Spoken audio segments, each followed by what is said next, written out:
you shall know the truth, and the truth will set you free.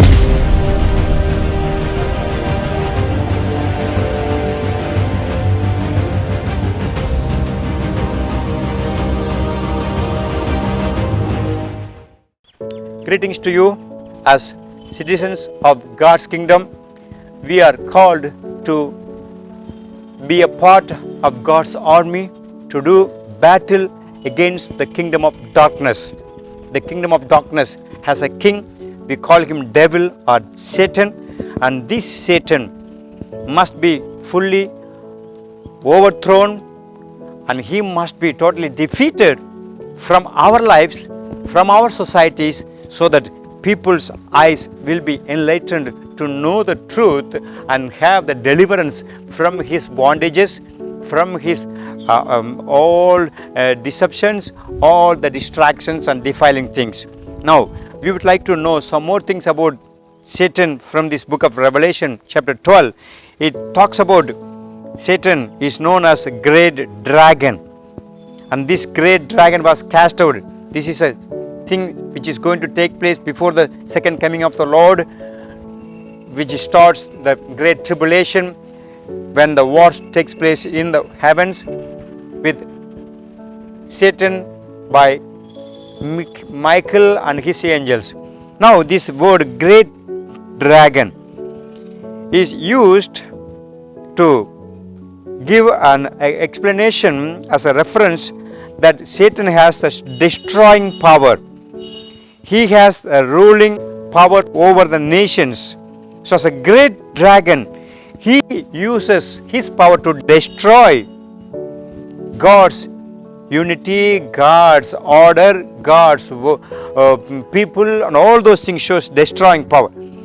This same term is used as a reference in book of Ezekiel chapter 29 verse 3 also, where this title dragon is used to refer devil, and also in future it may refer to Antichrist also. That is seen in Isaiah chapter 27. Now I want to read from the book of Revelation chapter 12 verse 3. Here we see this verse says, "And there appeared another wonder in heaven, and behold, a great red dragon, having 7 heads and 10 horns and 7 crowns upon his heads." It's not only great dragon, the Bible says, it says a great red dragon. Great red dragon. This is a description that refers to Satan as having political authority over the whole world during the great tribulation period. So on the other side, we saw as a great dragon, he has a destroying power over the nations. This red dragon, great dragon, refers Satan having political authority over the whole world, especially during the great tribulation time. We know Satan is going to empower Antichrist, and this man is going to have control over the whole world, and most of the nations are going to follow him through deceiving peace that he is going to promise during the tribulation time. So Satan, he knows how to get people.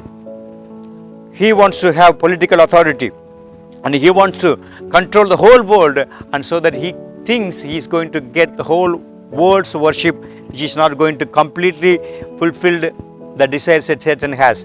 God has control over everything. God says Satan knows how to deceive the people, and through using the political power, making the people's, we know it is happening in many of the nations. Political leaders are forcing their religion to be implemented in people's heart forcefully, and changing the laws which is actually written in the beginning according to the word of God. Now they want to change the word of God, and through changing them, the laws are being changed so that people can have life that leads them to commit sin. All those things show political power is Satan's one of the ways that he is going to reach the people. Now I want to tell you, let this truth become clear, and we want to be based and strong in God's word. Father, bless your people, strengthen them, and be with them, guide them, fill them with the knowledge of God's word's truth, and let them have these blessings of deliverance from deception and all the controlling of the Satan. In Jesus' name we pray. Amen. God bless you.